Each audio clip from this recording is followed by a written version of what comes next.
Passons maintenant à la deuxième partie de rendre efficace dans le deuxième principe de l'éco-conception.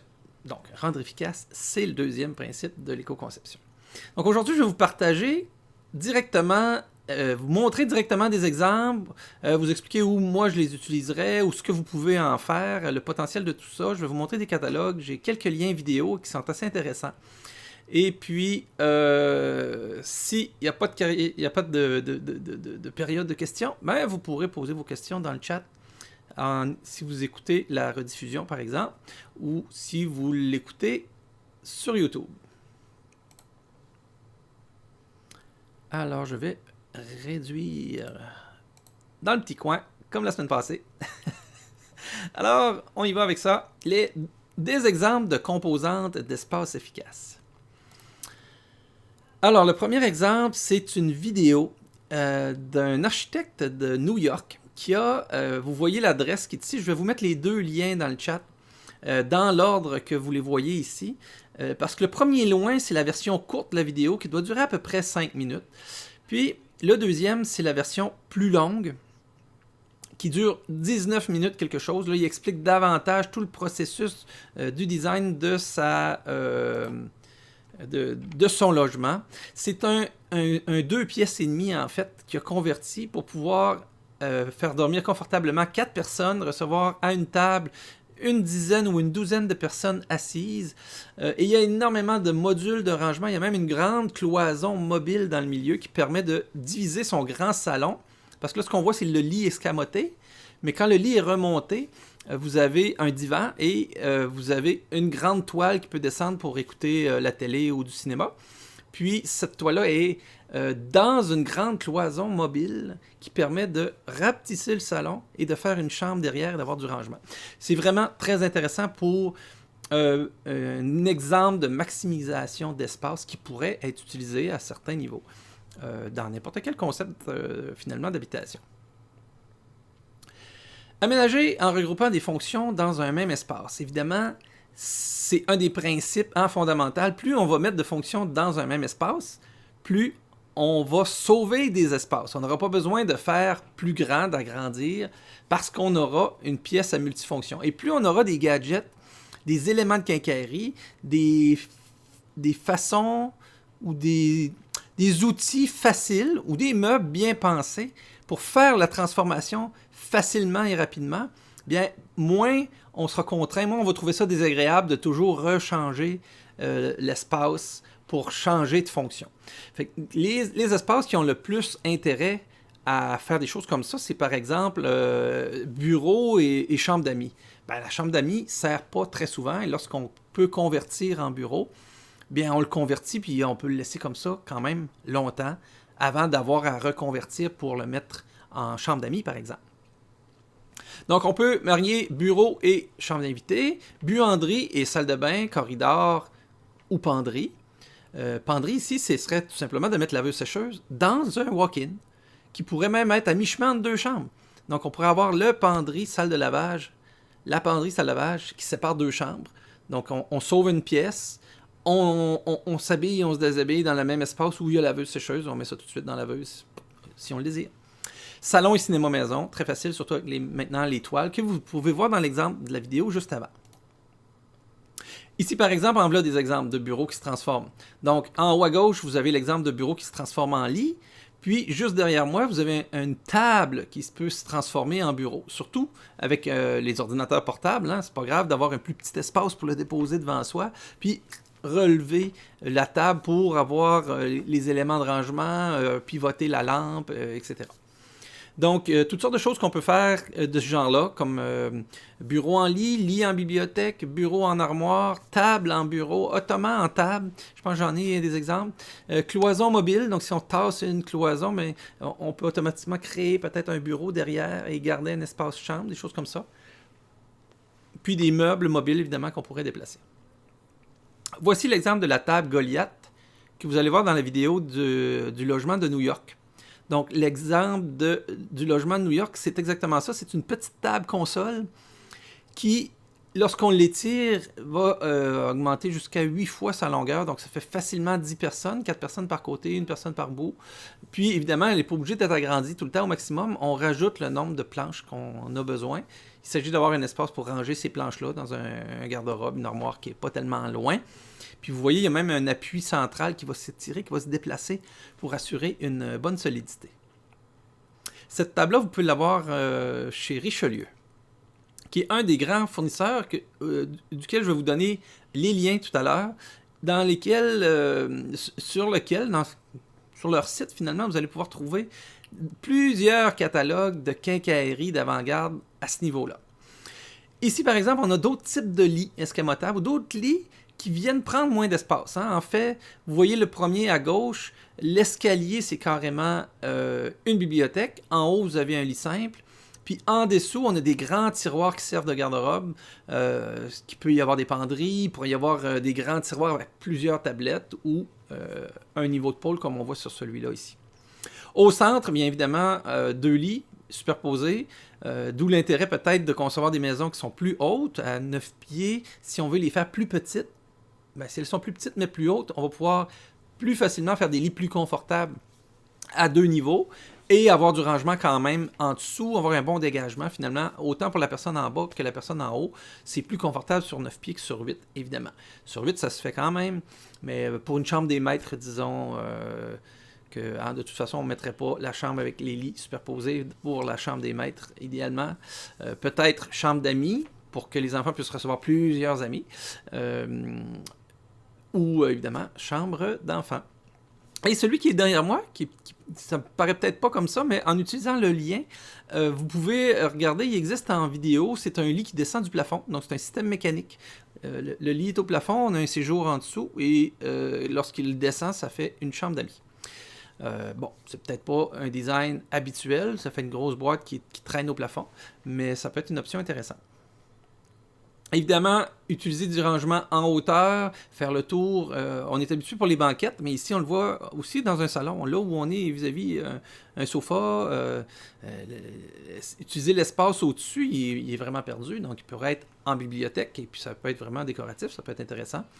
Ou encore un lit surélevé pour pouvoir mettre un bureau ou un atelier en dessous, comme sur l'exemple qui est directement ici, derrière moi.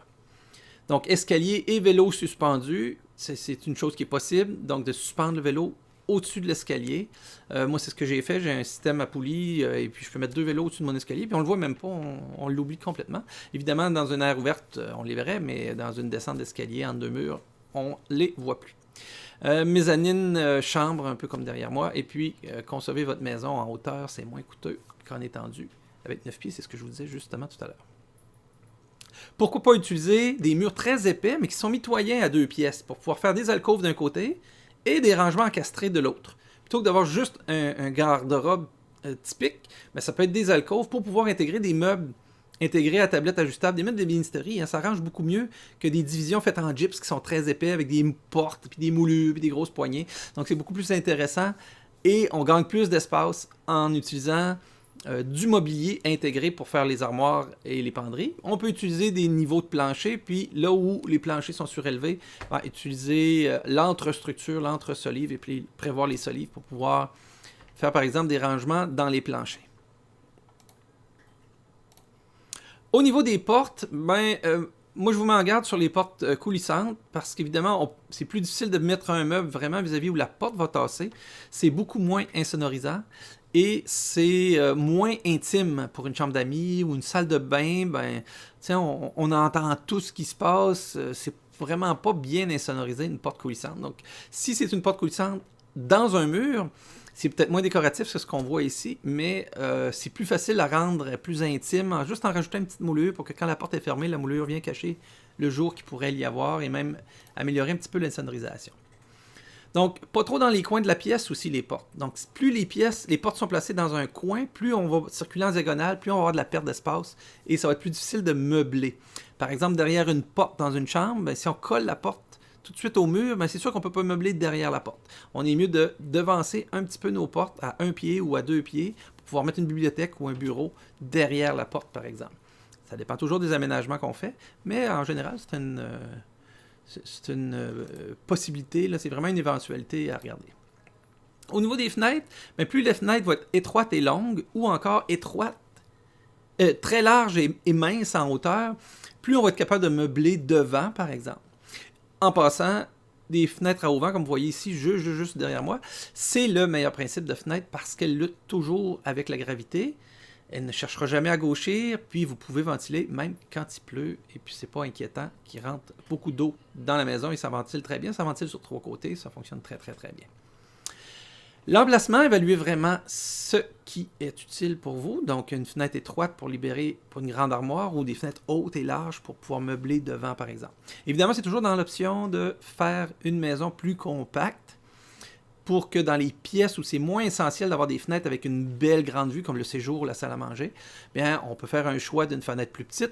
C'est plus éco-énergétique. Ça coûte beaucoup moins cher faire du mur que faire de la fenêtre. Et donc, ça économise plus d'énergie, d'électricité. Puis, il faut quand même respecter, malgré tout, les normes egress, qui est la norme des grandeurs de fenêtres et les hauteurs par rapport au sol, là, quand c'est une chambre, très important. Et évidemment, plus on va mettre une fenêtre grande et plus on pourrait mettre un système d'isolation mobile devant, plus ça serait efficace pour la nuit, pour gagner, sauver en énergie. Mais ça nécessite une manipulation ou un système domotique. Donc, il y a des avantages et des inconvénients à chacun. C'est sûr que l'option pour avoir la paix, c'est le verre triple. Dans tous les cas, ça sonorise et ça isole vraiment beaucoup mieux. Puis au sud, par exemple, on va mettre un verre triple sans verre énergétique, à moins de mettre beaucoup de fenêtres. Si on met beaucoup plus de fenêtres que ce qui est recommandé pour faire du solaire passif, par exemple, ben on peut mettre du low-E partout parce qu'il va tellement avoir d'apport solaire que on va justement pouvoir limiter puis éviter de la surchauffe en ayant un verre énergétique. Mais là, c'est une autre histoire. Au niveau des chambres, ben, je vous suggère ici une idée, c'est d'avoir 2 chambres voisines, mais avec des lits superposés. Donc, ce que vous voyez ici, c'est que le lit n'est pas fait encore. Le lit n'est pas installé dans la partie basse. Ce que vous voyez ici, donc en dessous, là, le muret qui est ouvert, c'est pour avoir accès aux tiroirs qui viennent sous la base de lit, mais de l'autre côté. Donc, on peut avoir une base de lit avec des tiroirs de chaque côté, mais il y a des tiroirs qui sont accessibles dans une chambre, puis les autres tiroirs sont accessibles dans l'autre. Et puis, au-dessus, c'est un lit simple. Que vous voyez au-dessus de moi, c'est le lit simple qui est dans l'autre chambre avec une échelle. Donc, côté chambre d'enfant. Puis, l'autre côté, ça peut être une chambre de visite ou une chambre d'ado. On peut mettre un lit double, même s'il dépasse le mur. C'est le cas de ce client-là, par exemple. Je ne vais pas montrer la photo ici du lit une fois installé, mais ça permettait bien de voir que ça communique dans l'autre chambre de l'autre côté. Donc, ça fait vraiment sauver beaucoup de pieds carrés, faire 2 chambres mitoyennes de cette façon-là. Au niveau de la forme, plus votre forme va être carrée, plus, je vais suivre les lignes qui sont là, moins il y aura de coins à votre forme, moins ça va coûter cher. Donc plus le volume est carré, si votre maison a 4 murs, moins ça coûte cher, moins il y a d'entretien, moins il y a de perte d'énergie, parce que chaque coin est moins isolé qu'un mur droit. En plus, dans une cuisine, j'ai fait une parenthèse sur la maison, mais ici, dans la cuisine, une cuisine en U, qui a juste 2 côtés, en parallèle, qui a juste 2 côtés, n'a pas de coin, comparativement à une cuisine en U où il va y avoir 2 coins. Ces coins-là sont plus dispendieux, beaucoup plus difficiles d'y avoir accès, puis de faire du rangement. Puis, prend plus d'espace, en fait. On a une certaine perte d'espace. Une cuisine en U versus une cuisine parallèle, il n'y a pratiquement pas de différence de rangement, mais il y a beaucoup plus d'effets fonctionnels, c'est plus agréable d'y travailler et c'est moins dispendieux. Hauteur des armoires, on peut planifier jusqu'à 90 pouces d'armoire, 92 pouces d'armoire dans un plafond de 96. Et puis, on peut aller plus profond que le standard du marché qui est à peu près à 12 pouces.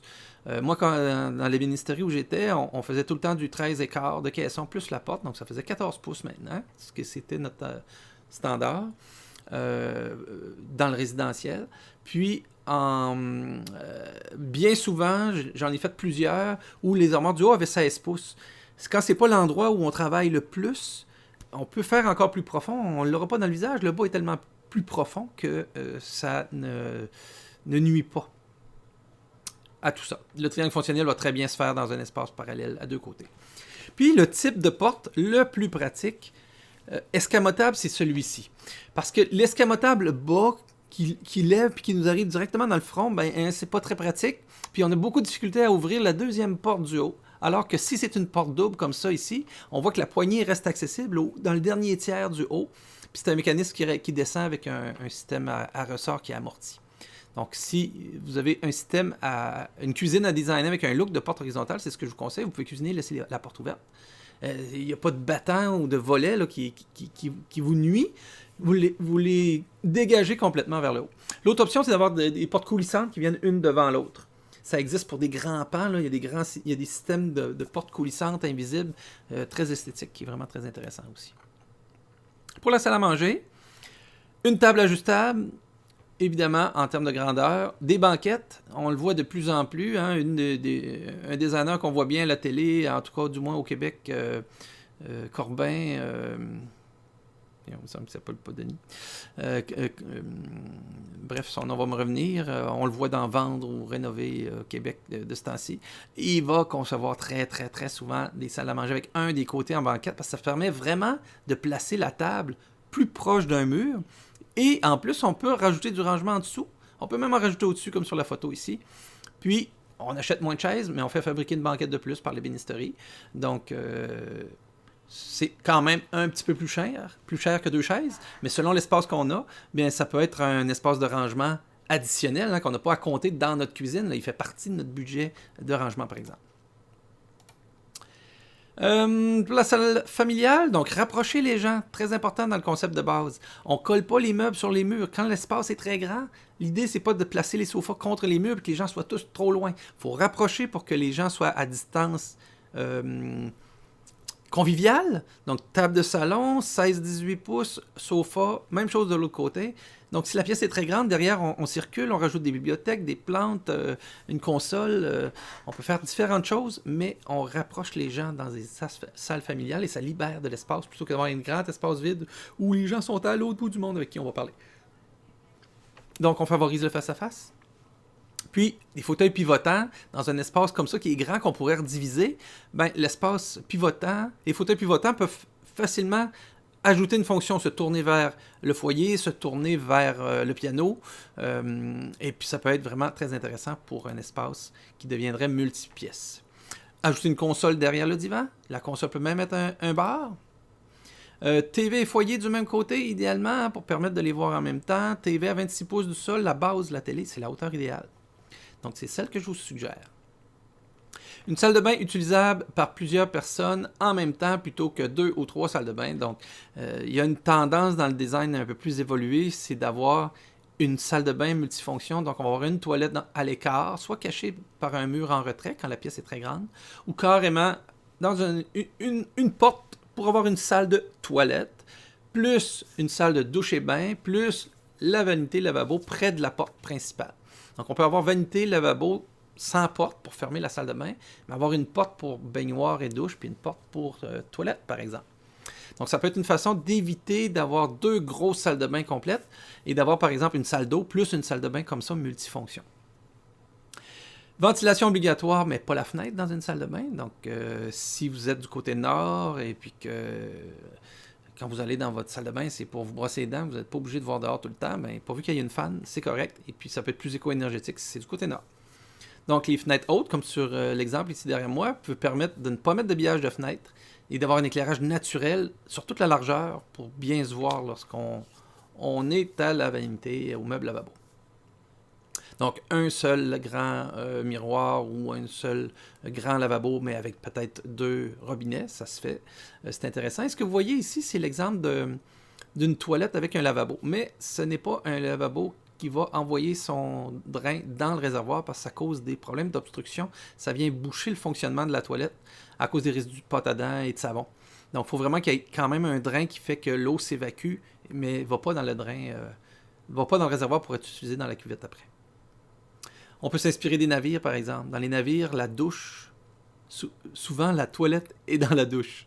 C'est pas tout le monde qui voudrait ça, mais je l'ai déjà vu dans des bateaux, même des bateaux de croisière, et ça permet de faire beaucoup plus petit, mais ça fait quand même un peu bizarre d'avoir la douche, une toilette présente dans la douche. Mais il y a d'autres principes qui peuvent s'utiliser qui viennent des navires pour faire petit. Donc, des erreurs causant des pertes d'espace typiques. Les meubles en angle qui rangent mal, donc une encoignure, des meubles de coin dans la cuisine, bien, ça peut faire pour des assiettes rondes, mais bien souvent, ça fait des pertes d'espace triangulaires. C'est plus difficile d'accès aussi. Donc, c'est pas une très bonne solution pour sauver de l'espace. Les cloisons en angle. Donc, diviser la maison, là, tout en angle, tout croche. Mais je vous dirais que dans les bouts de corridor, souvent, ça peut être une bonne solution, placer les deux portes en angle pour aller vers les deux pièces qui sont au bout. Mais tout faire les murs tout croche, ou bien souvent les murs en angle, c'est très difficile à meubler, ça va amener des pertes d'espace. Appuyer le sofa et les fauteuils contre les murs. Ce que j'ai dit tout à l'heure, une porte directement de la chambre des maîtres à la salle de bain. Donc, ça fait 2 portes pour la salle de bain, donc ça fait des espaces de circulation de plus. Ça fait inévitablement des pertes d'espace, des coûts plus élevés. Un escalier à l'extrémité de la maison, ça va vous faire des longueurs de corridor, donc des pertes d'espace. Un comptoir à déjeuner juste à côté d'une salle à manger. On rajoute des bancs, puis on a un espace pour manger déjà juste à côté. Un aménagement qui nécessite des corridors, évidemment. Concevoir une maison sans dessiner les meubles à l'intérieur, à l'échelle, c'est une grosse erreur. Il faut vraiment tout le temps dessiner l'ameublement dans votre design de maison. Essentiel, vous devez faire l'avancement du concept en faisant ça, en dessinant les gros meubles à l'échelle. Les lits, les tables, les sofas, les fauteuils, les commodes, les bureaux, là, les grosses affaires, évidemment, meubles vanité, toilettes et baignoires et douches. Évidemment, l'escalier. Puis, vous avez besoin de rangement, ben peut-être que c'est mode de vie qui fait qu'on accumule plutôt que de faire sortir des biens lorsqu'on achète des nouveaux. À faire attention.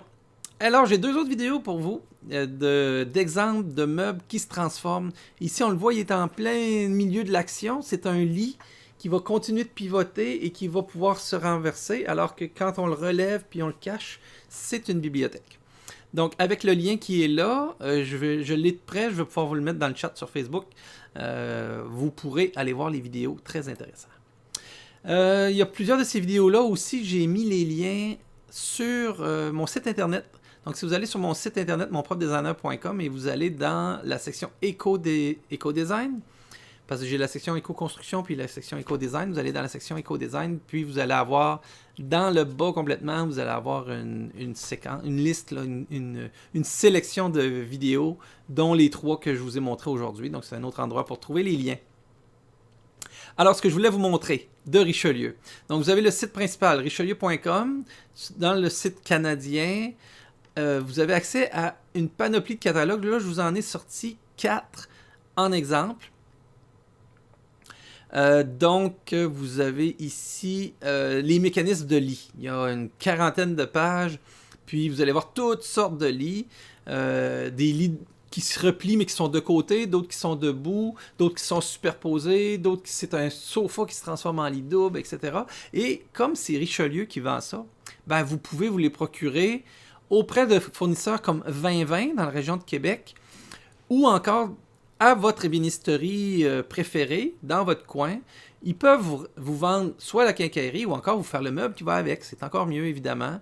Ou à la limite, faites faire une soumission par plusieurs ébénisteries dans votre coin avec le mobilier, la quincaillerie qui vient de Richelieu. Eux, ils l'importent. Bien souvent, ça vient d'Italie. Comme dans une des 3 vidéos que je vous ai donné le lien, la compagnie Furniture, je ne sais plus quoi, ils parlent de quincaillerie importée d'Italie, mais ils peuvent l'avoir importée par un équivalent de Richelieu ici au Québec. Donc, la compagnie les vend déjà faits, mais ils ont leur propre shop, ils font faire leurs meubles, puis ils vendent ça dans leur magasin comme étant des exclusivités, mais vous pouvez les faire faire par les ébénisteries, plutôt que, évidemment, de commander des États-Unis. L'autre catalogue, le deuxième, c'est des types d'ordinateurs. Donc, c'est des accessoires d'ordinateurs. C'est surtout toutes sortes de tables escamotables, ajustables manuellement, électriques, et des systèmes de bureaux de poste informatique où on peut travailler debout ou assis. Puis on peut changer la position en cours de journée. Le troisième catalogue, c'est Smart Living. Là, il y a une tonne de tables escamotables et pliables qui peuvent sortir d'un comptoir de cuisine, d'un îlot. Il y en a plusieurs qui sortent d'un îlot. Puis, il y en a un autre modèle qui sort d'une table console qui peut donc être dans un petit logement, une console de salon à la limite, puis on peut l'étirer un peu comme la table Goliath pour en faire un bureau ou encore une petite salle de manger. Et le quatrième que je vous donne ici, c'est des systèmes pliables escamotables de portes. Donc, ça peut permettre de cacher une cuisine, une cuisinière et un lavabo, par exemple, derrière des portes pliantes. Puis ça ressemble à une grande unité de rangement mural, mais en fait, quand on ouvre les portes, ils se tassent complètement dans les extrémités. Puis ça vous permet de soit cacher, rendre discret, faire paraître qu'on est dans le salon. Puis, quand on cuisine, ben, on l'ouvre, on tire, on déplie notre table, puis on resserre après, et puis on est revenu dans le salon. Donc, ces 4 exemples de catalogues-là, je vais vous donner les liens. J'ai-tu mis les 4 non, je vous mets le lien de Richelieu. J'ai pas sorti les liens des catalogues parce que le lien que je vous donne va vous permettre d'arriver sur la page où vous allez voir tous les catalogues. Donc, vous pouvez les voir en ligne, puis vous pouvez les télécharger. Ensuite, éclairage. Je vous donne certains trucs qui vont faire paraître l'espace plus grand. Si on veut concevoir efficace sans faire trop grand, vous pouvez par exemple multiplier les sources d'éclairage dans des endroits pour éliminer les coins sombres, faire paraître que c'est plus grand.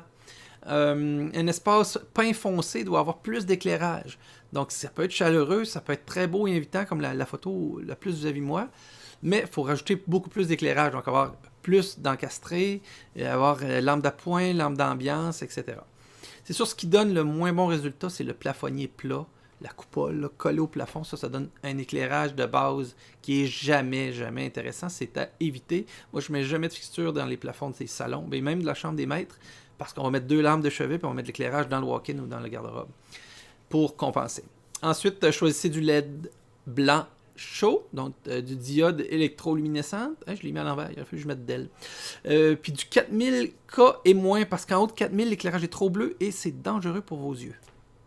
On évite les fluos compacts parce qu'il y a du mercure et ça provoque un électrosmog. Donc le mieux, c'est de l'incandescent, de l'halogène qui va produire de la chaleur, mais ça, c'est pas grave, ça va contribuer à chauffer la maison. Et du DEL, mais bon, il y a des DEL, si vous êtes électrosensible, il y a des DEL qui vont émettre beaucoup d'ondes électromagnétiques qui pourraient être nuisibles. Mettez en valeur les points d'intérêt. Donc, si vous faites ressortir des éléments particuliers en les éclairant davantage, puis le reste, peut-être en étant plus unis, on va pouvoir créer des effets, un effet d'intérêt, un effet de distance, un point central pour attirer l'attention sur ce qui est plus grand, qui pourrait donner un effet en opposé d'une fenêtre, par exemple. Vous avez peut-être eu le temps là, de lire les autres conseils, sinon vous pourrez remettre la vidéo sur pause. Translucidité, transparence, donc jouer beaucoup avec la translucidité pour clore, refermer des espaces qu'on voudrait plus insonorisés, ou translucidité pour donner des effets de lumière d'une pièce à l'autre. Donc un mur mitoyen dans le milieu d'une maison pourrait très bien être en bloc, en verre givré, en verre clair, mais juste pouvoir insonoriser le bureau, par exemple, avec du verre. Les chambres d'amis avec une porte vitrée, mettre un bandeau vitré dans le haut des murs pour garder l'intimité, mais avoir une lumière naturelle qui va entrer dans une chambre où il n'y aurait pas de fenêtre, ou peut-être une salle de bain, par exemple. Une salle de bain où vous ne voudriez pas mettre de fenêtre. Il pourrait y avoir une paroi vitrée dans le haut du mur, sur toute la largeur, par exemple, pour donner un éclairage naturel, un peu indirect, mais qui ferait vraiment un éclairage naturel de base, même quand il n'y a pas d'électricité, par exemple. Les fenêtres claires dans le haut des murs, c'est un peu ce que j'ai expliqué ici. Désencombrer, évidemment, lorsque il y a beaucoup de choses, beaucoup de formes, comme sur l'exemple derrière moi, beaucoup de caissons, de volume, on remplit ça de décoration. Si l'espace est petit, ça va faire beaucoup trop chargé. Ça ici, c'est vraiment un exemple qui fait vraiment trop chargé. Donc, on va élaguer, on va regrouper les objets ensemble, puis il faut vraiment créer des espaces où il n'y a rien pour attirer le regard à un endroit particulier plutôt qu'il y ait du fouillis ou des bibelots partout. Donc, il ne faut pas avoir peur d'avoir des espaces vides où il n'y a rien, et ça va contribuer à mettre en valeur même les petits espaces. Puis, ayez l'audace de créer des rythmes avec des espaces et des surfaces vides. Donc, on peut créer un rythme dans le design par le vide. Une succession d'espaces vides ou une succession d'espaces pleins, ou même des caissons, des espaces tablettes qu'on laisserait carrément ouverts. Ça peut aussi contribuer à mettre en valeur les espaces où il y a quelque chose. Créer un point d'intérêt, je l'ai déjà dit un petit peu, mais avec l'éclairage, avec des textures murales, avec des couleurs qui seraient contrastantes, ou avec des objets hors du commun, comme la grosse lampe que vous voyez ici, par exemple, ou la tête d'animaux. Juste en peinture, on peut faire des effets. Vous voyez tout de suite ici derrière moi, jouer entre le lustré et le mat peut donner de la brillance, donner un effet, créer une verticalité, un effet de hauteur ou l'effet qu'on voudrait. Et puis, il s'agit de créer, et puis ça, c'est une solution qui est vraiment pas dispendieuse. Alors voilà, c'était ma présentation d'aujourd'hui. Je vous remercie. C'est pas plus long que ça. C'est déjà quand même 30-35 minutes que j'ai fait avec vous. Et puis, évidemment, vous pouvez aller voir la vidéo de la première partie où j'expliquais toute la conception, définir les besoins et les désirs, analyser l'existant pour vous aider à voir clair sur ce que vous voulez vraiment, analyser l'existant pour déterminer les produits que vous voulez parce qu'ils sont durables, parce que vous les trouvez faciles d'entretien. Donc, ça aide à faire une liste et à conscientiser ce qu'on a besoin. Puis aujourd'hui, ben, là, vous avez les trucs fonctionnels où, en investissant davantage dans le mobilier et dans les idées, dans le design, par exemple, ben, vous n'aurez pas besoin d'investir autant en grandeur, en impact sur l'environnement.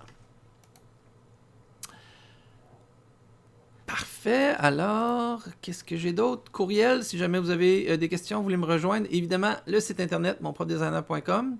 Et puis, je vous invite à partager le lien de la page d'information pour ma conférence du 28 février en ligne.